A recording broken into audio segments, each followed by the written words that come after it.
Shalom, meus amigos, uma boa tarde a todos vocês. Nesse que foi um lindo dia na cidade santa de Jerusalém, nós já estamos nos aproximando da noite e eu terminei minha jornada de trabalho e vim aqui a essa praça que tem o nome de Oswaldo Aranha. Vejam, não por acaso, essa praça recebeu esse nome do diplomata brasileiro que presidiu a Assembleia Geral das Nações Unidas, que aprovou a resolução que permitiu a criação do Estado de Israel. E nos anos 90, a Confederação Israelita do Brasil, colocou esta placa aqui, como uma homenagem do povo judeu ao nobre povo brasileiro, como uma forma de reconhecimento, daquilo que o Estado brasileiro havia feito na figura de seu diplomata, Oswaldo Aranha, para permitir que nós pudéssemos realizar o antigo sonho de refundarmos um Estado judeu na terra de Israel. Eu vou entrar um pouco na praça, não com a intenção de mostrar a vocês, porque realmente já não há muita luz mais para isso, mas porque eu preciso fugir do barulho dos carros para poder transmitir a minha mensagem para vocês no dia de hoje. Todos vocês já entenderam que eu não escolhi por acaso esse local. Há menos de 40 anos atrás, a diplomacia brasileira mantinha relações muito distintas com o Estado de Israel, que essas que são estabelecidas agora, não só pelo Itamaraty, pelo Ministério das Relações Exteriores, mas sobretudo pela Presidência da República. Permito avançar um pouco mais.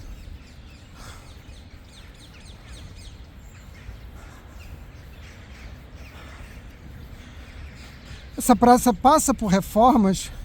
Jerusalém é um grande pátio de obras e a nossa cidade cresce. Saibam vocês, meus amigos, que com toda a guerra estão em curso a construção de 12 novos hotéis na cidade de Jerusalém, que mostra o futuro que nós vamos oferecer ao nosso povo e a todos aqueles que buscam em Jerusalém inspiração para as suas vidas.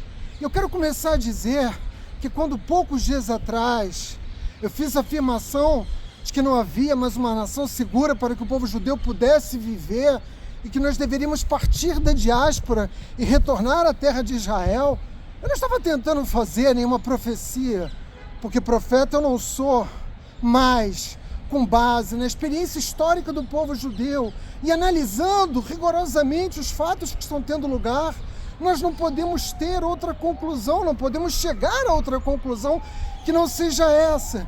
E embora nós ainda não tenhamos um cenário completo, dos acontecimentos, a onda antissemita, essa imensa onda que tem lugar no mundo, ela não quebrou na praia, não.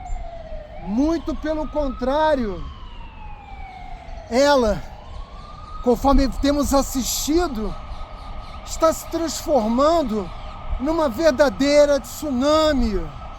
E eu posso provar isso que eu estou dizendo agora. É uma ambulância, meus amigos. Aqui em Jerusalém, ambulâncias passam o tempo todo. Nós tivemos, na semana passada, uma manifestação aberta do movimento fascista na Itália.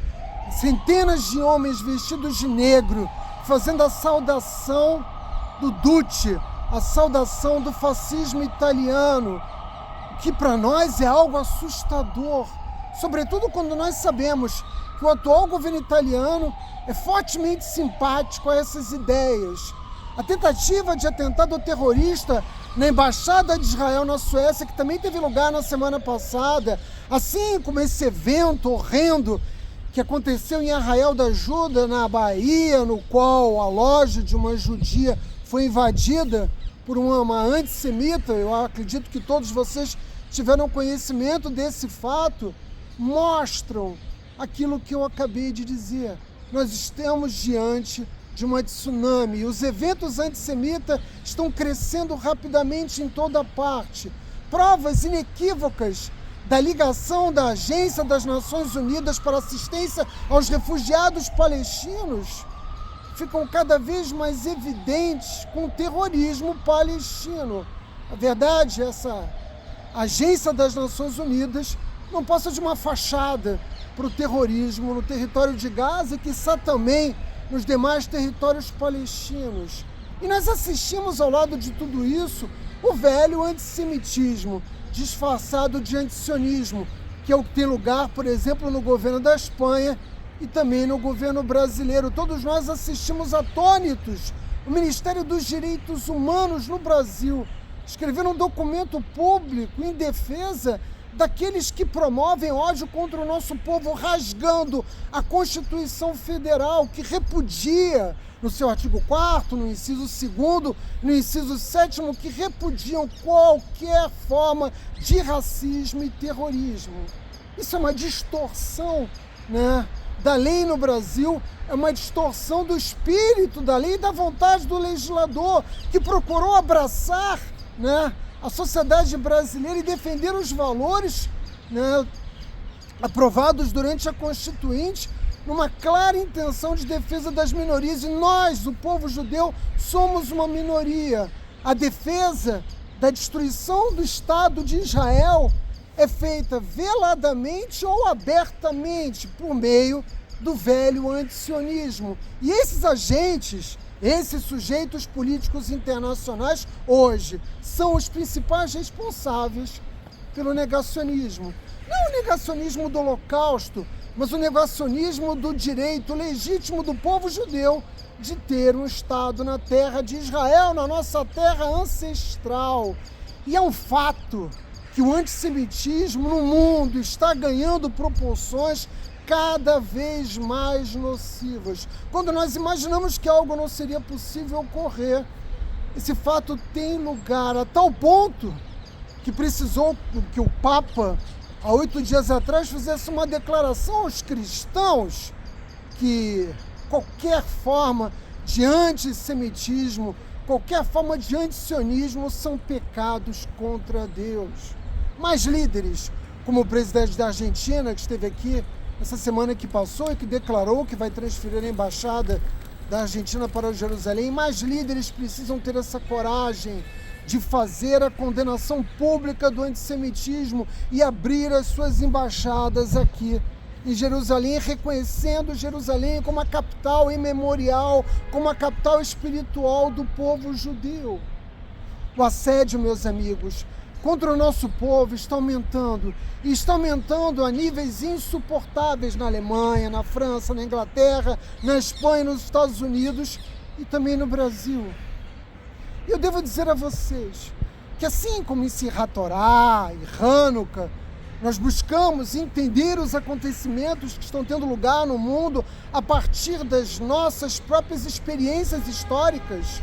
Agora que nos aproximamos rapidamente da celebração de Purim, nós devemos também aprender mais uma vez mais, resgatar as lições que Mordecai e Esther legaram ao nosso povo e que estão registrados na Megilá de Esther.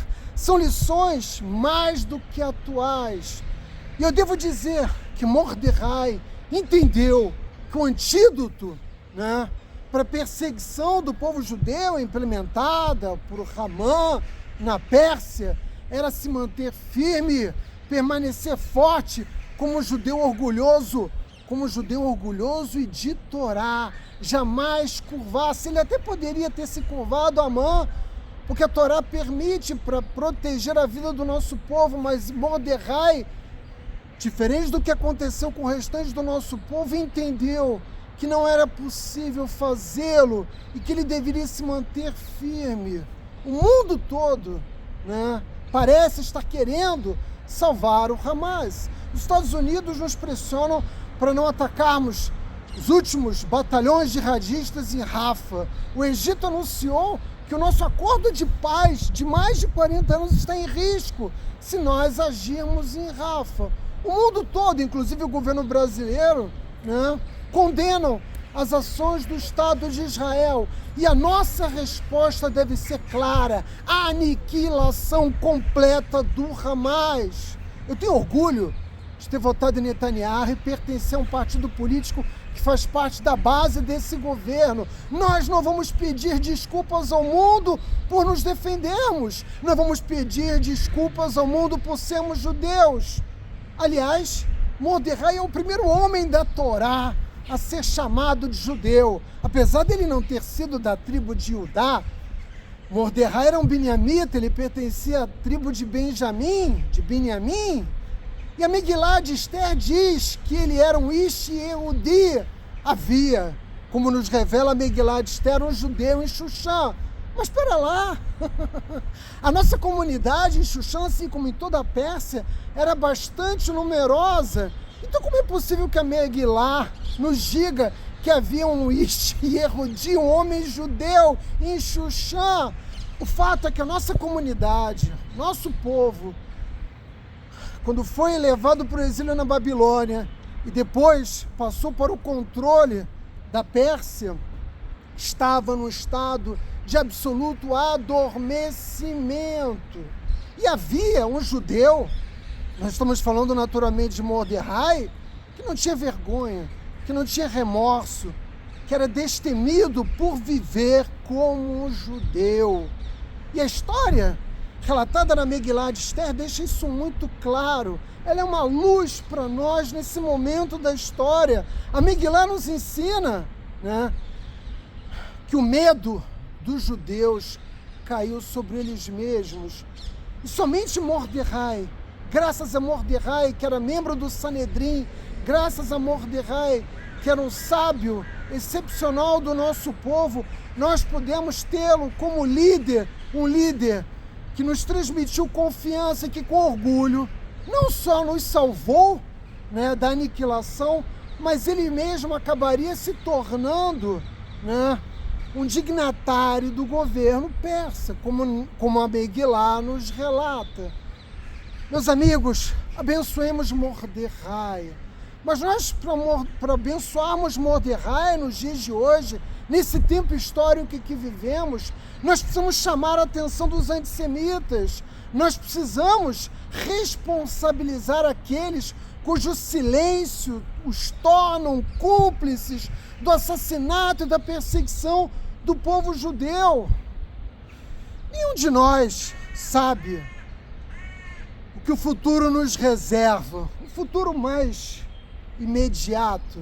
Nenhum de nós sabe essa aberração pela qual nós estamos atravessando pode passar como um pequeno tempo histórico em que vozes preconceituosas falaram abertamente, com impunidade, sem a devida condenação da comunidade internacional contra o povo judeu. Ou esse pode ser um ponto de inflexão da história humana, tanto no sentido desse processo se aprofundar e o antissemitismo, como eu afirmei antes, se constituir como uma tsunami que varra as nações do mundo, ou nós podemos fazer com que esse ponto de inflexão seja direcionado numa direção mais positiva, numa direção mais duradoura do reconhecimento do direito à liberdade religiosa do povo judeu dentro da terra de Israel, do reconhecimento de Israel como um Estado judeu pelo concerto das nações. E eu devo dizer a vocês, eu já decidi que esse ano a minha fantasia de Purim é a fantasia de Mordecai. Esse ano somos todos Mordecai. Mas assim como Mordecai, nós devemos agir. Não devemos nos esconder, nos curvarmos diante do Amã da ocasião, do Amalequita, porque Amã era um Amalequita. Não devemos nos curvar, a Torá nos ensina, nos exorta, e a Kadosh Baruch Hu nos ordena matar todos os Amalequitas. Os inimigos do povo judeu vão ser entregues nas nossas mãos pelo Senhor dos Exércitos. Assim tem sido ao longo de 4.000 anos. E não será diferente agora. Por isso eu digo a cada judeu que está me ouvindo, sejamos como Mordecai, sejamos um Ish Yehudi, sejamos judeus, meus amigos. Shavuot Tov.